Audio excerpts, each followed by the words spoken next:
Armstrong and Getty Show. I saw some polling the other day. I wrote it down. I can't find it. But anyway, Obamacare is quite a ways upside down in terms of approval right now. Mm-hmm. Obamacare is, and a lot of the bad stuff is yet to be realized or known. Right, a lot of it's been postponed intentionally till after various elections as a cynical political strategy. Speaking of cynical, Craig Gottwals joins us. Craig, our Obamacare expert, not only is he a benefits attorney and guides companies on how to adjust to this very sort of thing, he's an attorney and has looked into law, et cetera, et cetera. Craig, how are you, sir? I'm well. How are you, gentlemen? Good. Always good to talk to you. So there is a big loophole that's just been discovered. Is that fair to say? Yeah, absolutely. In fact, I've only seen one news source report on this partially, and they actually missed the devious part of the release. There was So this is another Armstrong and Getty world exclusive entirely it is, because we know you. Yes, yeah, exactly. I think it is, honestly, because I scoured, I talked to other attorneys yesterday. I confirmed what I was reading, and nobody's seen anything in this level of detail. And it's very simple. On July 16th, we received another regulatory release. By the way, 4 different federal agencies are writing the regulations for Obamacare. Tim the lawyer could answer this, but I think that might be unprecedented for a size of a law to have this many different federal bureaucracies on it. You've got IRS, HHS, DOL, and CMS, Centers for Medicare and Medicaid. This particular release came from CMS, which is the most obscure of the 4 agencies working on Obamacare. Oh, DOL's Department of Labor. It took me a minute. Yeah. Okay. HHS is Health Human Services, and everybody knows IRS. Yeah. This was about payment of your Obamacare policies, so a lot of people kind of ignored it. By the time I finally got around to it, what it says, in essence, is if you miss a payment, let's say you're paying for the calendar year, you miss your December payment, you can't be canceled until the end of December.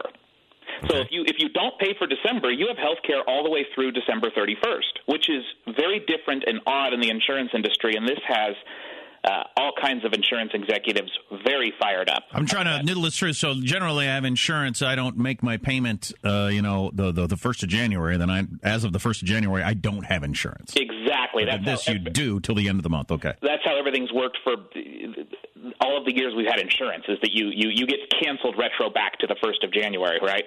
But what this is saying is, no, you actually would get coverage all the way through the month you didn't pay. Okay. And why is this important? Well, because they cobbled that together with a regulation that said when you go into a new plan year, when you go from December to January, no matter what, they can't go back and take your January money for December. They can't. When you go to a new plan year, they can't use your for example, $15 to pay for 2014. So you, in essence, have the ability as an Obamacare enrollee to go ahead and just only pay 11 months out of every year, but yet still get a full year of coverage. Because you're insured for December, then you start again in January. And there's an even bigger loophole than that? And there's a bigger problem, and this is the one that everybody's missing. There's actually a 3-month window to pay. Now, what happens is if you don't pay for those 3 months, they'll retro term you back to the end of the 10th month. So, again, taking a calendar year example, if you don't pay October, November, December, and you wait all the way up until, like, say, December 28th, and you realize, hey, I was healthy, I didn't go to the doctor these 3 months, then you just don't pay for those 3 months.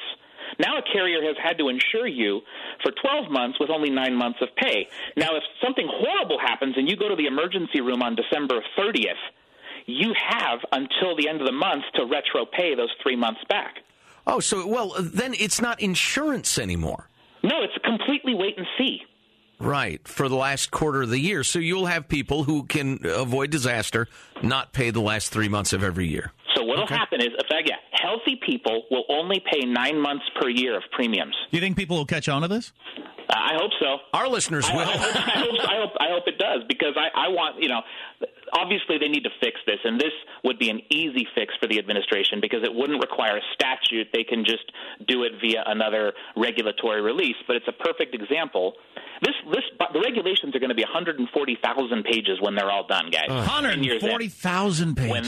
That's the best projection. When they're all done, 10 years in, 140,000 pages. So when you have 4 different federal bureaucracies trying to write 140,000 pages, covering 1/6 of the U.S. economy, you got nothing but problems. And stuff like this crops up every couple of weeks we talk about this stuff, guys. Craig, hey, thanks for the update. We appreciate it. Thank you, guys. It's craziness. And the bottom line, the punchline is that we're all of us, going to spend most of our time and energy trying to figure out these regulations. Your doctors will, your nurses will, the insurance companies will. Petitioning the government to get them to change them or alter them or make them a little sweeter. Being a patient's one thing, but imagine if you run a decent-sized company and you're trying to figure this out. Right. Well, and think well, you couldn't afford it. You'd have to hire too many lawyers. You just couldn't afford it. And with our system of government, think about how farcical it is to ask your congressman to be knowledgeable about the laws he's voting for. He passed or she, because girls get to be congressmen too now these days. What? Congress people. I know! These people passed a 2,000-page law that they weren't sure what was in it, that spawned 140,000 pages of regulations. We have a representative government. We have a government accountable to the people. That is a laugh. It's beyond a laugh. It's really, you're a stupid child if you think that's true. And stupid children need love too, by the way. But that's very nice to say. Well, God, and we're letting this happen. Nah. I'm going on vacation. I wish you all luck. I tell you what, oh my God. Oh God. This